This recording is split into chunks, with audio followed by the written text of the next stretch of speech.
Essa semana, nós estamos na época de tabernáculos. Diga, tabernáculos. E sempre quando nós entramos nessas épocas, eu gosto de contextualizá-las para a igreja, para que a gente possa crescer. Mas alguém pergunta assim, pastor, mas essas festas, elas não são do Velho Testamento? Outras pessoas perguntam, pastor, essas festas não são específicas do povo judeu? Isso também cabe a nós, no tempo presente, celebrarmos uma festa dessas, ou até mesmo mencionarmos ou estudarmos e pelo menos aqui pregarmos sobre esse assunto. Isso não se trata da antiga aliança.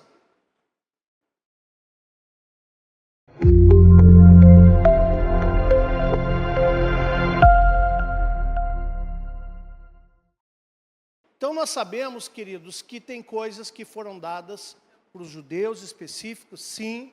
Nós, como judeus, nós fomos, conforme o Concílio de Jerusalém, Atos 15, algumas coisas foram deliberadas para nós de uma maneira mais atenuada, né, diferente um pouco dos judeus, inclusive leis alimentares de Levíticos 11. Nós hoje não temos a totalidade daquilo, porque nós entendemos aquilo que foi feito para os judeus, para uma época, e hoje nós sendo gentios, nós temos aquilo que o próprio Conselho Apostólico, o próprio Concílio Apostólico de Jerusalém estabeleceu, que são aquelas leis noéticas, aquelas leis que são oriundas de Noé, que é antes ainda dessa aliança com Abraão. Então, deixa eu dizer uma coisa para vocês.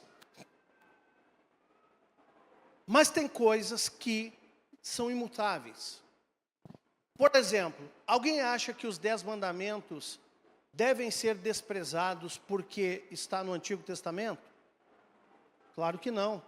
Jesus ali no Sermão do Monte, ele faz uma releitura e até aprofunda essas questões. Então, nós entendemos que tem coisas que Deus estabeleceu que são imutáveis. Não adianta o homem dizer assim, mas Deus falou no Antigo Testamento que nós não devemos cobiçar nada do próximo, nem a mulher, nem propriedade, nem animal, nem nada do próximo. Mas isso não está tão claro no Novo Testamento em relação à cobiça da propriedade alheia. Será que isso está liberado, então? Não. Nós temos que entender que as coisas que Deus falou são coisas que vão permanecer e pronto. Aquilo que nós chamamos de cláusula pétrea, a lei de Deus, que são os 10 mandamentos, foram escritos na pedra pelo dedo de Deus. Amém? Pelo menos na primeira vez. Então, nós vemos que tem coisas que são fixas do Senhor. E aqui em Levítico, que é um livro legislativo, diga, livro legislativo, onde estão as leis. Ele fala aqui das festas do Senhor, em Levítico 23.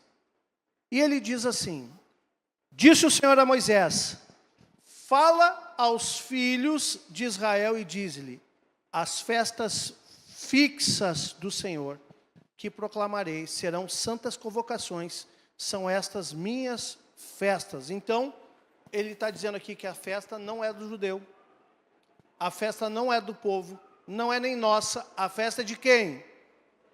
Do Senhor. Então, essas festas do Senhor, ela é algo que nós precisamos observar e considerar, porque elas não são nossas, não são dos judeus, elas são do Senhor. Se você olhar o final desse capítulo 23, no verso 44, ele termina dizendo assim, assim declarou Moisés as festas fixas, diga, fixas. Essas festas são fixas, são solenes, são santas convocações do Senhor, e todas essas festas apontam para o Messias. E quem é o Messias? Quem é? Jesus. Existem 3 festas principais que apontam para o Messias. E eu poderia falar assim de maneira, para vocês entenderem, né? De maneira popular, que dentro dessas festas tem uma espécie de subcomemorações ou subfestas. Por exemplo, dentro da festa de tabernáculos, que é o que nós vamos ver hoje aqui, existe uma festa chamada Simchat Torá. Essa festa é uma festa que chama-se a alegria da Torá, e ela acontece dentro da festa de tabernáculos. Mas o que eu quero dizer para vocês é que existem três grandes principais festas, três grandes eventos principais.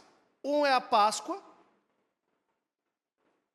50 dias depois é o Pentecostes, e aí depois vem Tabernáculos.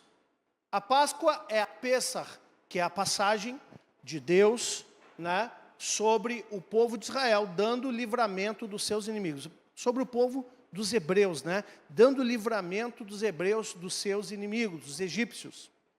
Aí depois vem Pentecostes, que é quando Deus entrega no Monte Sinai a Torá do Senhor. Ah, pastor, não é a descida do Espírito Santo? Sim, a descida do Espírito Santo aconteceu em Pentecostes. Mas a festa, ela vem quando Deus entrega a Torá para o povo de Israel, no Sinai. E aí nós vemos depois Tabernáculos, que é a festa das cabanas. Essa festa, ela remonta o tempo em que os hebreus no deserto habitaram em cabanas. É claro que nós vemos o povo de Israel hoje celebrar essa festa de maneira literal, né? Quem já foi a Jerusalém sabe que todos judeus que são... que muito judeu não tem nada a ver com sentido religioso, mas muitos judeus, aqueles que realmente são ortodoxos, eles passam uma semana dormindo em cabanas. Um tabernáculo é uma cabana, ou uma sucá, do hebraico, uma sucá. Eles passam uma semana inteira dormindo, e ali tem vários sentidos. Eu não vou trazer tudo agora, porque eu quero trazer o sentido espiritual para nós hoje. Mas tem vários sentidos, por exemplo, desde o serviçal da casa até o patrão da casa, eles comem juntos dentro da sucá. E essa maneira é de integrar todos aqueles, mesmo aqueles que trabalham, mesmo o servo que trabalha na casa, integrar. Depois, a família dorme naquele lugar durante 7 dias à noite, e a sucá, ela é aberta em cima, para que possam dormir, ver as estrelas do céu. Então tem vários sentidos proféticos essa festa das cabanas, que do hebraico é Sucote. Sucá é uma cabana e Sucote no plural. Então nós temos a Pessach, que é a Páscoa, temos a Pentecostes, que é Shavuot, e temos Sucote, que é Tabernáculos. Ok? Entendido até aí? Essas são as principais, aquelas que são macro. Tem subdivisões dentro delas, mas essas são as principais. E hoje nós vamos ver tabernáculos. Então, tenham paciência, eu quero ler o texto aqui que fala da lei de Deus em Levítico 23, versículo 33. Vamos lá. Diz assim: fala mais o Senhor a Moisés, fala aos filhos de Israel, dizendo: aos 15 dias desse mês será a festa dos tabernáculos ao Senhor, por 7 dias. Ao primeiro dia haverá santa convocação, nenhuma obra servil fareis. 7 dias oferecereis ofertas queimadas ao Senhor. Ao 8º dia tereis santa convocação e ofereis ofertas queimadas ao Senhor. É uma reunião solene. Nenhuma obra servil fareis. São estas festas fixas do Senhor, que proclamareis para santas convocações, para oferecer ao Senhor oferta queimada, holocausto e oferta de manjares, sacrifício e libações, cada qual em seu dia próprio, além dos sábados do Senhor, e das vossas dádivas, e de todos os vossos votos, e de todas as vossas ofertas voluntárias que dareis ao Senhor. Porém, aos 15 dias do mês 7º, quando tiveres recolhido os produtos da terra, Celebrareis a festa por 7 dias, ao primeiro dia e também ao 8º. Haverá descanso solene. No primeiro dia tomareis para vós outros frutos de árvores formosas, ramos de palmeiras, ramos de árvores frondosas e salgueiros e de ribeiras.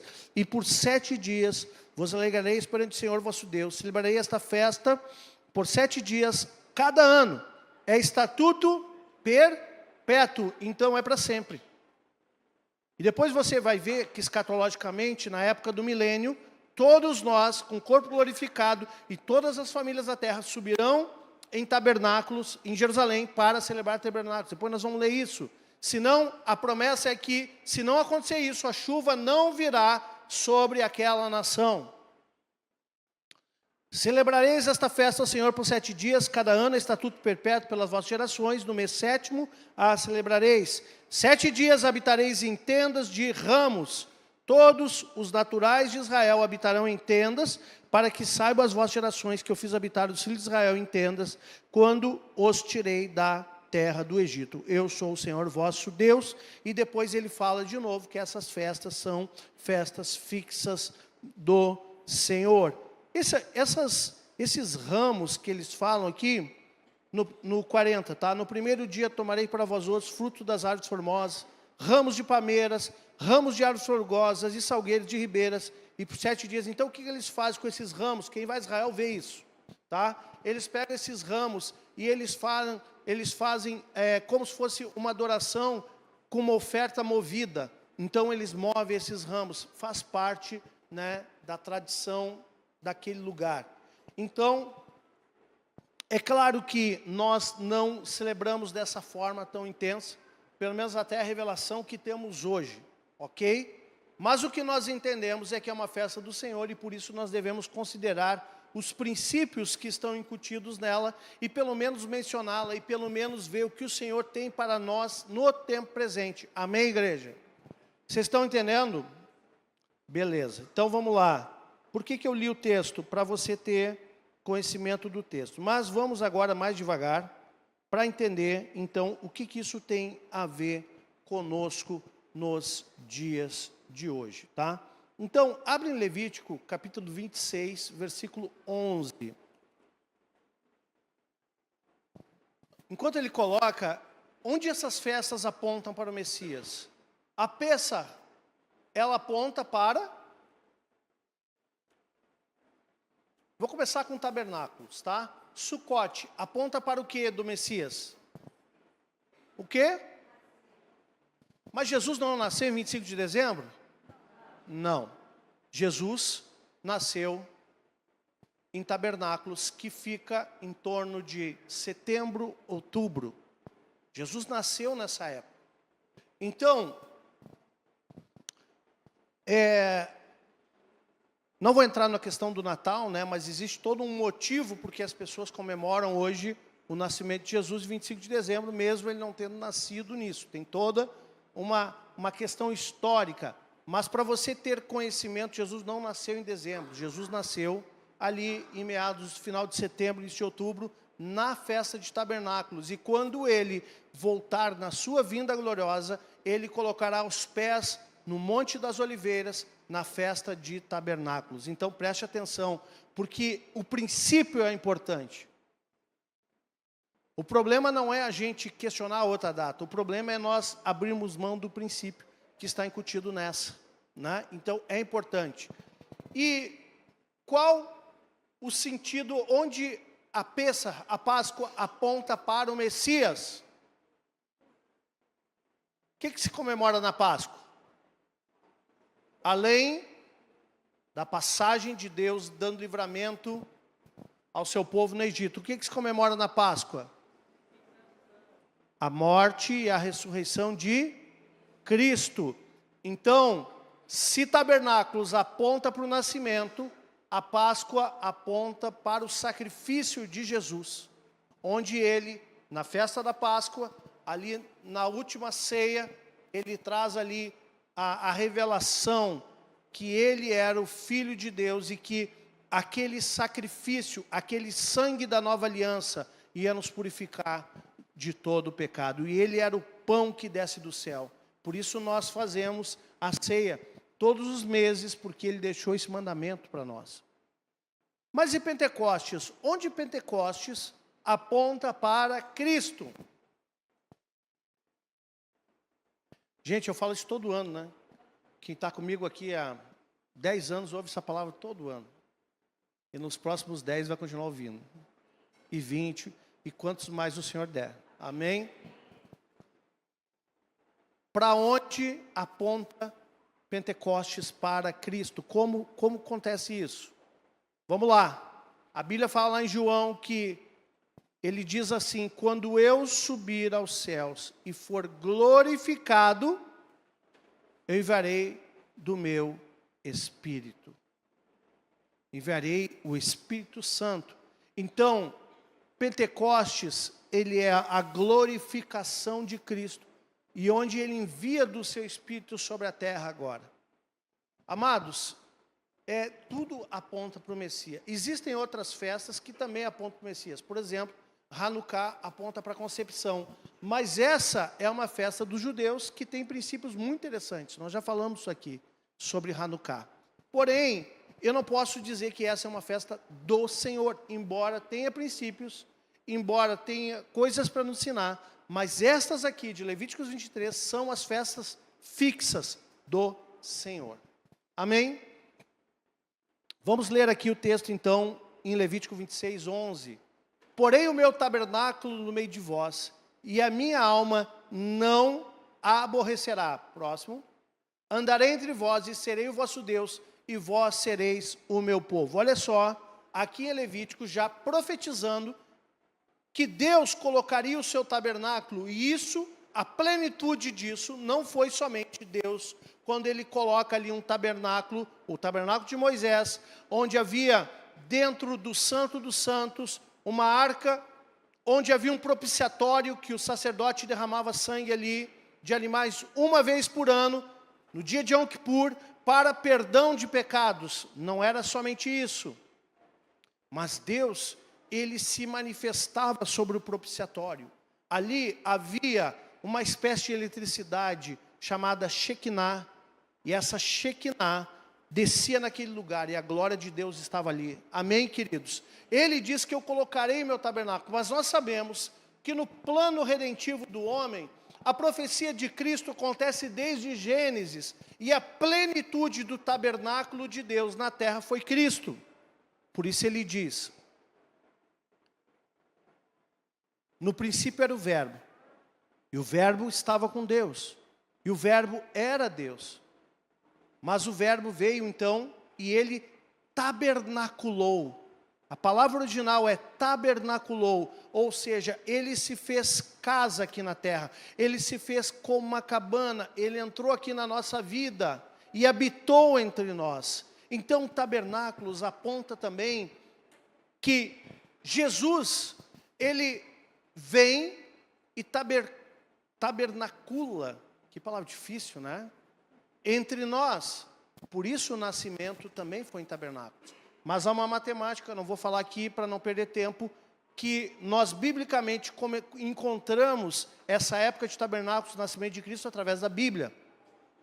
Não é o caso aqui, a gente trata isso na escola de líderes. Então faça a escola de líderes. Lá você vai entender do turno de Abias, de João Batista, de Isabel, e você vai fazer a matemática e vai ver que ele nasce em tabernáculos mesmo, tá? É comprovado biblicamente isso. Agora, deixa eu te dizer, nós precisamos entender, amados, que Jesus tabernaculou entre nós para cumprir a profecia e o plano de Deus para o homem. E por isso ele veio à terra. E quando nós celebramos tabernáculos, nós estamos reconhecendo essa profecia. Ela realmente se cumpriu. Agora não se trata só de uma cabana ou de um ritual de montar uma cabana com folhas da palmeira, com folhas disso ou daquilo. Não se trata disso, mas se trata em reconhecer Cristo é o Messias, é o ungido do Senhor, que tabernaculou entre nós. Ele veio ao mundo e tabernaculou entre nós. Ele é a resposta de Deus. E quando aconteceu isso? Em tabernáculos. E muitos, por não entender isso, né, consideram outras festas mais importantes do que essa. Então, tabernáculos, ele celebra a presença tanto de Deus com Israel no deserto, mas também aponta para a presença contínua de Deus através de seu Filho, que veio à terra, e hoje ele envia então o seu Espírito para tabernacular em nós. Você é tabernáculo do Espírito Santo. Amém? Você é templo do Espírito Santo. O que é um tabernáculo? Tabernáculo é uma cabana, é um local de culto, é uma casa. Isso é um tabernáculo. Você é esse tabernáculo na terra hoje. E Deus habita na minha e na tua vida. Olha que tremendo e poderoso isso. Só por esse motivo, nós já poderíamos celebrar. Amém? Abre, por favor, Mateus 1, 23.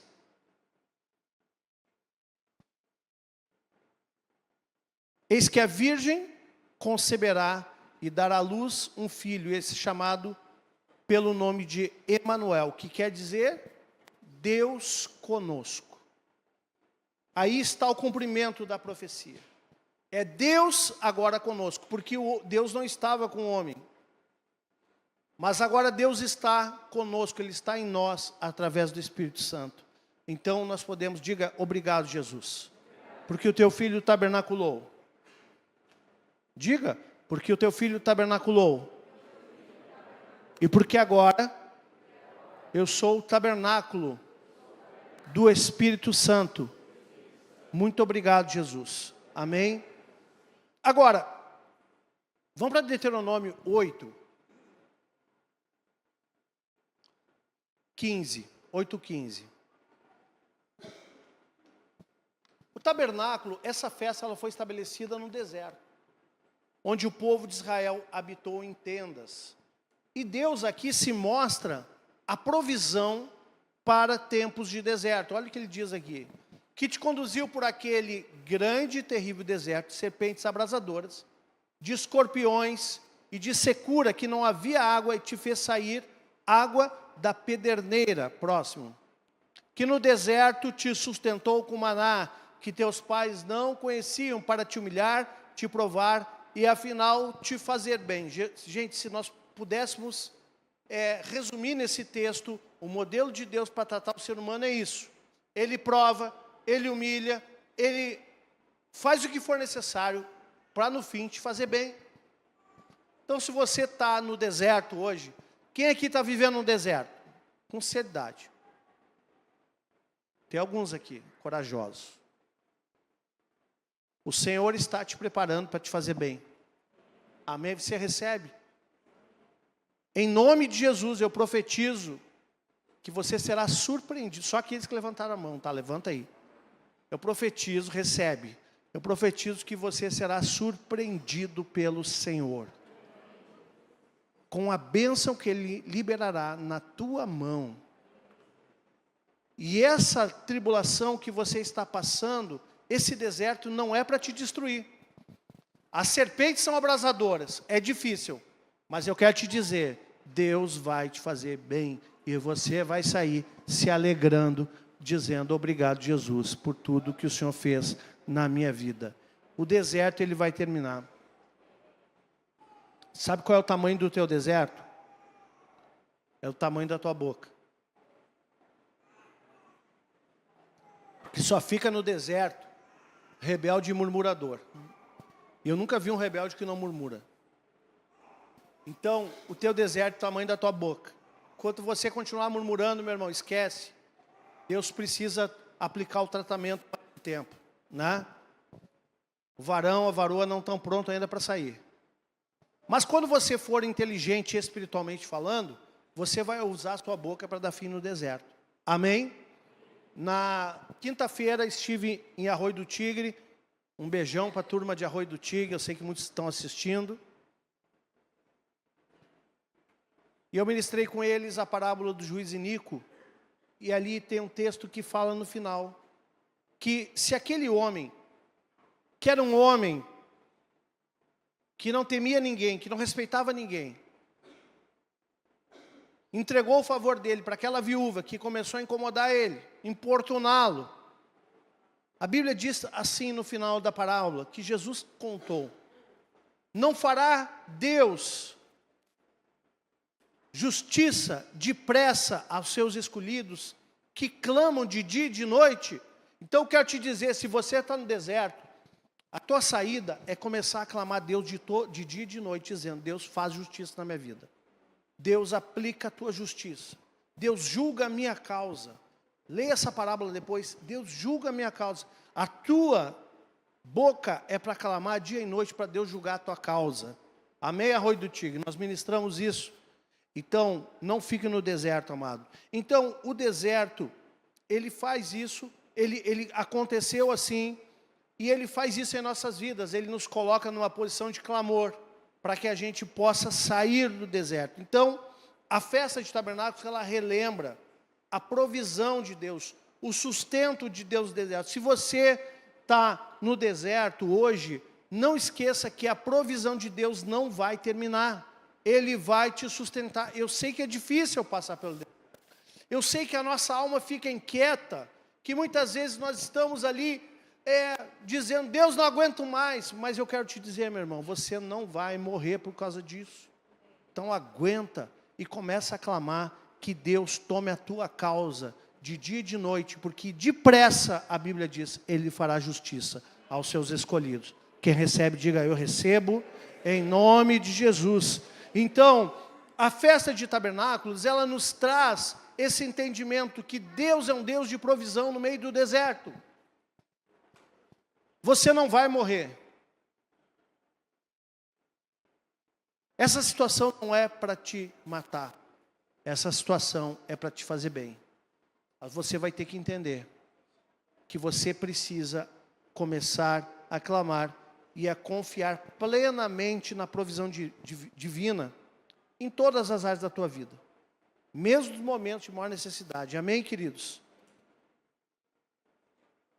Ainda em Deuteronômio, capítulo 16, versículo 13.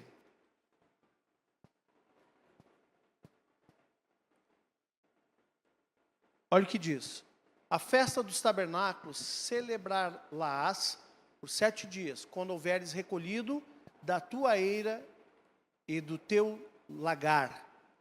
Próximo.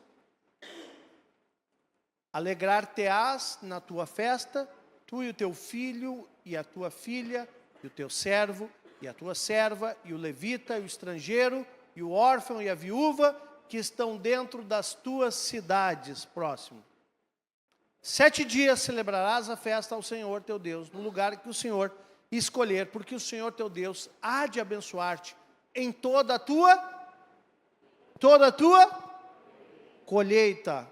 Gente, tem gente que não abre a boca nem para falar colheita. Como é que vai ter colheita depois? Vamos lá. O Senhor há de abençoar-te em toda a tua colheita, e em todas as obras das tuas mãos, pelo que de todo te alegrarás. A festa de tabernáculos é uma festa agrícola, é uma festa da colheita, é uma celebração pela colheita que o Senhor deu. E você vai se alegrar com Ele hoje, amém? Então, você é grato ao Senhor pela colheita que Ele já te deu? Você é grato ao Senhor pela colheita que Ele está te dando agora? Você é grato ao Senhor pela colheita que Ele vai te dar? Eu sempre ouvi dizer que aquele que é grato tem direito a receber mais. Amém? Muitas vezes as pessoas, elas recebem da parte de Deus, mas elas não têm gratidão no coração, elas não celebram. E pelo contrário, elas ainda criticam quem celebram. Por exemplo, nós não podemos criticar os judeus que estão celebrando as colheitas deles. Você já aprendeu a celebrar a tua colheita? A festa de tabernáculos nos ensina a ser gratos e a celebrar as colheitas que Deus está nos dando. Então, Ele vai abençoar as obras das nossas mãos. Amém?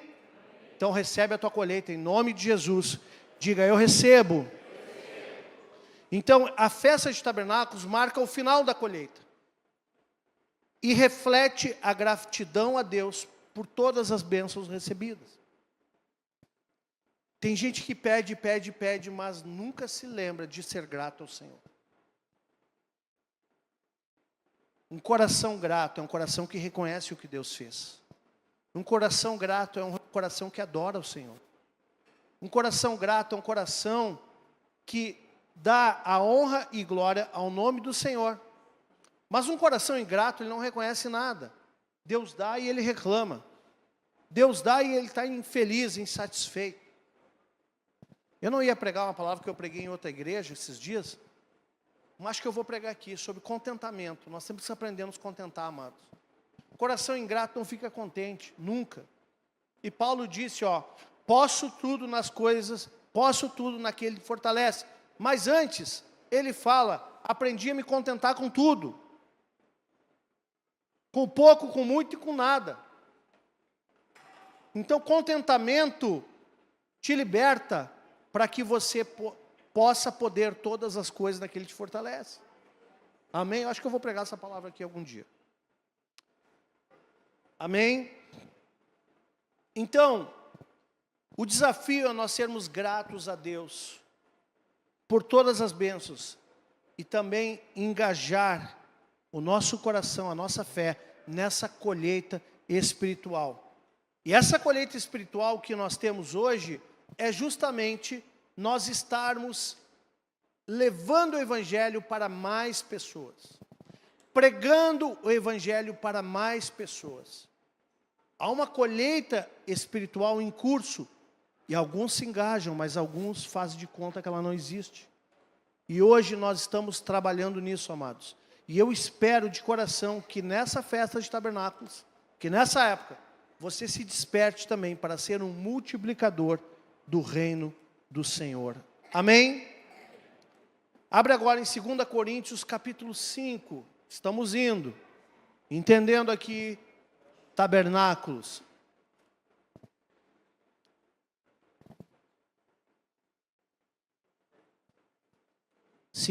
Vamos lá. Sabemos que, se a nossa casa terrestre, deste tabernáculo, que tabernáculo está falando? Nosso corpo. Se essa casa terrestre, deste tabernáculo, se desfizer, temos da parte de Deus um edifício, casa não feita por mãos eternas nos céus. Então está falando o seguinte, que nós temos um tabernáculo ou um corpo corruptível, que esse corpo que nós temos não é eterno, mas quando o arrebatamento da igreja acontecer, você acredita no arrebatamento? Ele virá nas nuvens, vai tocar trombeta, ou shofar, que é original. O shofar vai tocar, e aí o que acontece? Tcharam! O que acontece? Não sabe? Meu Deus, ano que vem, volta aqui no tabernáculo, vou falar de novo. O que acontece com tocar o shofar? O pessoal não sabe, Martins.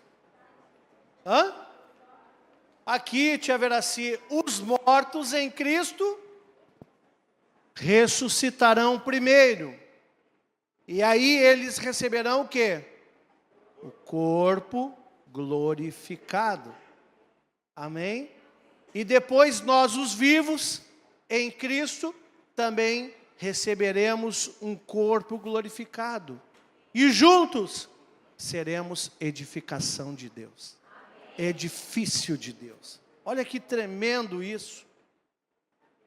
Mas então, a festa de tabernáculos, ela mostra que aquelas cabanas não eram a terra prometida. Elas eram uma moradia temporária. Era uma habitação do deserto que ia terminar. Mas nós, aqui agora, entendemos que esse corpo terreno também não é uma casa eterna. Esse tabernáculo terreno, ele vai terminar.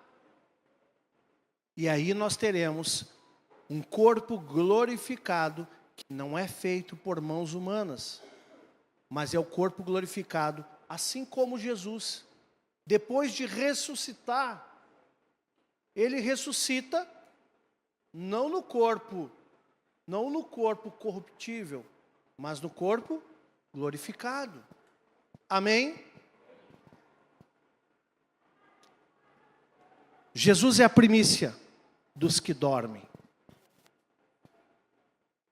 E o arrebatamento, a colheita de Deus, o plano de salvação acontece três. Eu falei sobre isso, mas talvez alguém não tenha ouvido falar de novo. A primícia de uma colheita em Israel é quando se colhe os primeiros frutos. E esses frutos são levados para o sacerdote. E o sacerdote abençoa a colheita. Depois que os primeiros frutos são levados ao sacerdote, aí entra a segunda parte da colheita, onde todas as espigas são colhidas, todo fruto é colhido, né? É a grande colheita. Porém, há algumas espigas que caem no chão durante a colheita. E as espigas que caíam no chão, essas não eram colhidas. Essas ficavam para os pobres colher, ou para os trabalhadores, os desfavorecidos. Então, aquilo que caía no chão, eles não juntavam. Deixa, porque alguém vai recolher depois, alguém que vai precisar dessas espigas. Na verdade, a salvação, o projeto de salvação da igreja está em andamento. Jesus é a primícia da colheita. E ele não ressuscitou sozinho, porque não era só um fruto, a primícia era o primeiro feixe. Então, quando Jesus ressuscita, todos aqueles que estavam mortos em Jerusalém ressuscitaram e entraram na cidade. É o primeiro feixe da grande colheita. Então eu quero te dizer, meu irmão, o processo de salvação está em curso. O primeiro feixe são aqueles que ressuscitaram e entraram na cidade. Juntamente com Cristo, ressuscitaram. A primícia já ressuscitou. Aí vem agora a grande colheita. Tabernáculos nos mostra, como eu falei agora, que há uma colheita em curso, ao qual nós todos como igreja estamos envolvidos para colher os frutos, ou seja, almas, filhos. Mas essa grande colheita, ela é consumada no arrebatamento da igreja, porque todos aqueles que morreram em Cristo vão ressuscitar primeiro, e nós vivos, eu espero estar vivo, espero que Jesus venha na nossa geração, nós também teremos um corpo glorificado. E as espigas, a terceira parte, as espigas são aqueles remanescentes que ficarão aqui na terra, porque não estarão no arrebatamento da igreja. E a Bíblia fala em Apocalipse que alguns ainda virão da grande tribulação. Alguns ainda serão salvos, mas a um custo muito alto. Mas serão salvos alguns que mesmo diante da grande tribulação vão se arrepender e vão ser os remanescentes, as espigas finais, a terceira parte dessa grande colheita. Então entenda, nós estamos no processo de arrebatamento da igreja.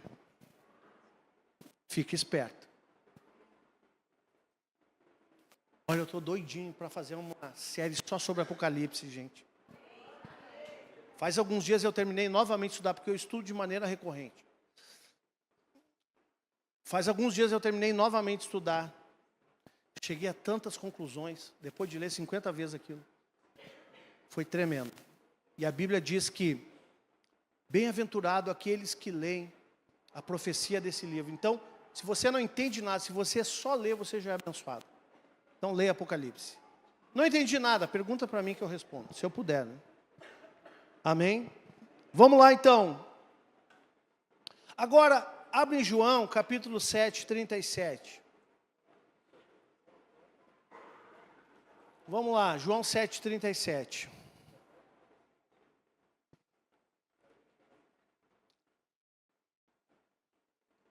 No último dia, o grande dia da festa.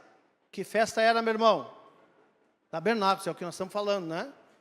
Levantou-se Jesus e exclamou: se alguém tem sede, venha a mim e beba. Próximo. Quem crer em mim, como diz a Escritura, do seu interior fluirão rios de água viva. Em João 4 ele falou que ia colocar uma fonte, né? Ali com aquela mulher do poço. Aqui ele diz, não é só mais uma fonte, é um rio que vai jorrar. Amém? Se você crê, como diz a Escritura, do seu interior fluirão rios de água viva. Próximo. Isso ele disse com respeito ao Espírito que haviam de receber os que nele crescem, que é o Espírito Santo. Pois o Espírito até aquele momento não fora dado, porque Jesus não havia sido ainda glorificado. Ele não tinha ainda sido glorificado, não foi naquele momento, foi depois. Ok?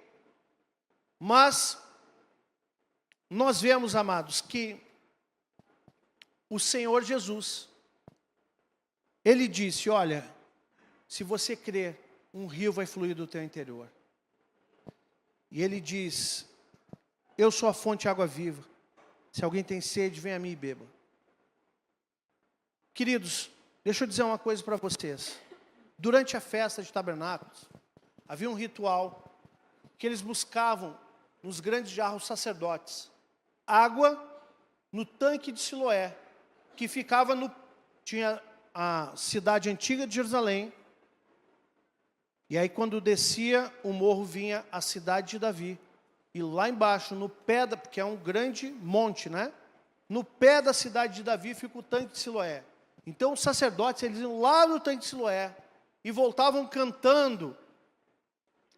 Quem já leu em Salmos, cânticos de degraus? Quem já viu isso? Eram esses cânticos, os cânticos de degraus que estavam nos Salmos, é quando o sacerdote vinha subindo aquela escadaria infinita, né? Eles iam cantando com aqueles cântaros cheios de água, para derramar e consagrar o altar do Senhor. E Jesus diz assim, olha, aqui tem água que jorra, eu sou a fonte. Eles estão pegando água no tanque de Siloé, mas eu tenho uma água aqui, ó, porque aquele que beber nunca mais vai ter sede. E digo mais, do seu interior fluirão rios de água viva, e nós estamos vivendo esse tempo. Com o Espírito Santo em nós, nós podemos viver e ter essa experiência de rios de água viva fluírem do nosso interior. Então, qual é o nosso desafio? É diariamente beber das águas do Espírito. Diariamente você buscar essa unção. Diariamente você buscar o renovo no Senhor. Por isso, quem não faz devocional, nem crente é, meu irmão. Quem não lê a Bíblia e não ora, nem crente é. É um simpatizante do Evangelho. Mas se você lê a Bíblia e ora, você começa a ter experiência com Deus. E as coisas vão mudar na tua vida, meu irmão. Amém?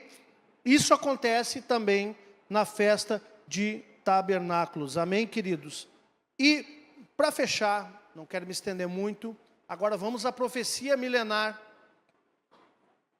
Depois que Jesus arrebatar a igreja, o que acontece? Vem o tribunal de Cristo e as bodas do Cordeiro. Depois disso, ele desce na festa de tabernáculos, coloca os seus pés no Monte das Oliveiras, e ele enfrenta o anticristo, enfrenta o falso profeta, e são os dois primeiros inquilinos do Geena. Lembra que eu falei alguns dias atrás? E depois disso, Satanás é acorrentado por 1000 anos, e aqueles que permanecerem vivos, vão juntamente conosco estar aqui nessa terra, reinando com Cristo nessa terra, por 1000 anos. Diga, 1000 anos. Esse é o milênio. Gente, existem muitas teorias, pré-milenista, pós-milenista, amilenista. Olha, eu prefiro ficar com a esperança de que Cristo vai reinar por 1000 anos, porque assim a Bíblia diz lá em Apocalipse. Eu não abro mão disso na minha teologia. Eu fico com essa, tá? Então, eu creio que eu vou estar aqui com Cristo reinando por 1000 anos. Amém?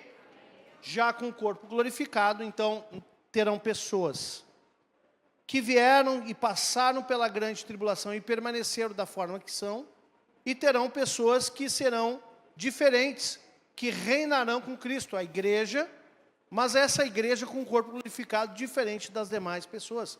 Que doido isso, né? É doido, né? Estou louco para ensinar essas coisas para vocês.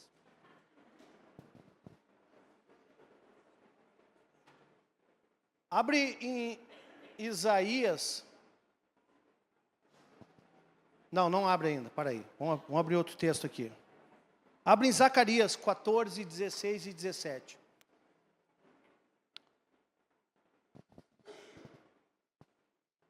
Olha o que a palavra fala. Essa parte de Zacarias é uma parte, nem todo o livro de Zacarias é profético, mas ele é para todas as épocas. Deixa eu falar melhor isso que eu quero dizer. Vamos lá. Existem profecias que são para aquela época, ou para aquela época imediata, mas tem parte de Zacarias que são profecias para o reino milenar de Cristo. E aqui é uma parte que é para o reino milenar de Cristo. Diz assim, ó: todos que restarem de todas as nações que vieram contra Jerusalém, subirão de ano em ano para adorar o Rei, o Senhor dos Exércitos, e para celebrar o quê? Festa de tabernáculos. Gente, Deus não abriu mão das suas festas. Ele não abriu mão. O homem, levianamente, muitas vezes, isso é Velho Testamento. Gente, isso aqui também está no Velho Testamento, profetizado para o milênio. Ele não abriu mão. Então, deixa eu te dizer algo. Todos que restarem de todas as nações, que vieram contra Jerusalém, subirão de ano em ano para adorar o Rei, o Senhor dos Exércitos. Quem é o Rei? Jesus. Para celebrar a festa de tabernáculos. Se alguma das famílias da terra não subir a Jerusalém para adorar o Rei, o Senhor dos Exércitos, não virá sobre ela a chuva, então todas as famílias irão a Jerusalém para adorar o Rei. Essa é a palavra profética para o milênio. E lá, ainda que você diga hoje, eu não gosto disso, lá você vai ter que ir. Ainda que você tenha aberto mão do princípio da festa, lá você vai ter que ir. Porque senão a chuva não virá sobre a tua vida. Quando fala chuva, fala de provisão. Por que todos os anos agora nós vemos caravanas e caravanas de pessoas indo a Jerusalém celebrar tabernáculos? Porque entenderam a profecia e estão lá dizendo, Senhor, estamos aqui. Sabemos que a profecia é porque há de vir, mas nós já estamos aqui antecipadamente. Envia a tua chuva sobre nós. E Deus tem enviado chuva sobre as nações que têm honrado Israel. Por isso, eu vou dizer uma coisa para vocês, eu lamento muito o que o Brasil está passando hoje. A postura do Brasil diante da Terra Santa e diante daquele povo, eu lamento demais. Nunca esqueça que o teu rei é judeu. Amém? Estão entendendo? Então, a festa de tabernáculos, ela também aponta para o reino milenar de Cristo, quando Ele, e nós juntos com Ele, reinaremos sobre a terra. É renovarmos a esperança de que tudo isso realmente está profetizado e vai acontecer. Por isso nós vivemos na expectativa do retorno de Jesus para a sua igreja. Vamos falar agora aqui, olha o que vai acontecer em Isaías 66. Pega o último versículo desse capítulo.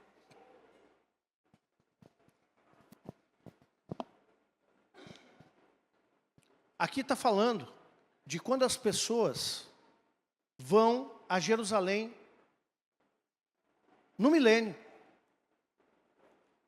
Diz assim, eles sairão, a pessoa vai lá adorar na festa de tabernáculos no milênio, e aqui diz assim, eles sairão e verão os cadáveres dos homens prevaricar contra mim, porque o seu verme nunca morrerá, nem o seu fogo não se apagará, e eles serão horror para toda a carne. Então, quando eles estiverem em Jerusalém, estiver saindo, eles vão enxergar alguma coisa lá, onde eles vão enxergar aqueles que estão no... Onde o verme nunca morre. A gente tem medo de falar. Aonde, gente?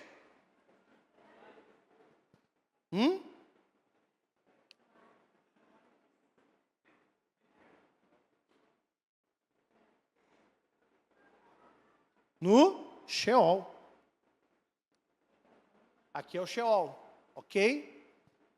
Lembra que muitas vezes, erroneamente, algumas traduções atribuem inferno ao Geena, ok? Mas aqui está falando do Sheol, que é aquele lugar temporário.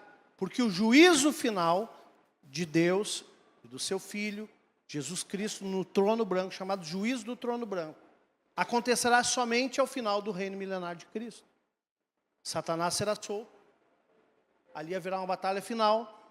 E ali, depois disso, então, ele julgará aqueles que morreram sem Cristo, que estarão no Sheol. E olha, haverá uma provação final no final do milênio, porque o inimigo vai ser solto e ele vai enganar muitos ainda. Serão 1000 anos de paz, mas os anos finais vão ter alguns problemas, porque Satanás será solto e ele vai enganar muitos, porque serão provados.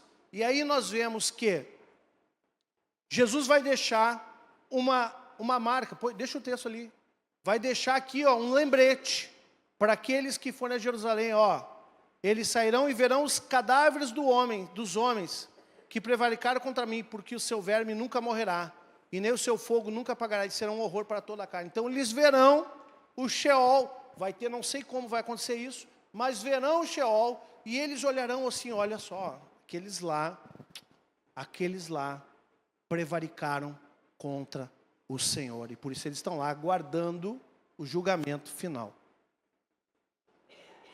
Terrível isso, né? Mas nós veremos isso. A igreja verá isso. Amém? É um lembrete, porque haverá uma tentação no final ainda, antes de terminar tudo. E aí depois é só alegria, meu irmão. Se você chegar lá, ao que vencer, né? Que nem Apocalipse diz, você receberá uma coroa abençoada. E eu profetizo em nome de Jesus que você vai receber. Então assim, para você não correr risco nenhum, põe na tua agenda subir com Jesus no arrebatamento. Tá? Que daí você garantindo isso, o resto está de boa. Porque o tribunal de Cristo é um tribunal de recompensa, não é um tribunal de juízo. Amém? É um tribunal de honra. Você fez mais, você recebe mais. Jesus não é comunista, né? Ele vai te recompensar conforme as tuas obras. Né? Não é o bastantão para todo mundo igual. Não. Se você trabalhou mais, você vai receber mais. Se você foi mais dedicado, se você foi mais santo, conforme as tuas obras, ele vai te abençoar, ele vai te recompensar. É um tribunal de honra, ele vai te honrar. Amém? Então, se você chegar ali, ainda que você vire, sei lá o quê, né? O posto mais básico lá do céu, né? Você vai trabalhar no sei lá onde. Não sei dizer, né?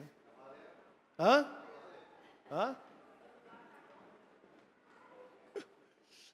Mas estando lá tá bom, viu? Ainda que a tua recompensa não seja muito grande, estando lá já está muito melhor, viu? Então assim, não acumule tesouro só na terra, acumule no céu, porque lá a traça não corrói, né? A traça não vai consumir lá. Por isso que Jesus fala sobre isso, porque há galardões para nós. E isso vai acontecer lá. Amém? Glória a Deus. Então diga comigo agora para nós terminar. Hag Sukkot Sameach. Não ficou muito bom. Vamos de novo. Hag Sukkot Sameach. É CH no fim, mas tem som de duplo R. Gutural. Hag Sukkot Sameach. Que nem Pesach. Tem som de 2 R's no final. É um CH, mas a pronúncia é com 2 R's, como se fosse isso. Pesach, Sameach. Vamos lá de novo. Hag, Sukkot, Sameach. Feliz festa de tabernáculos. Feliz festa da colheita. Receba a tua colheita. Em nome de Jesus, um forte aplauso ao Messias.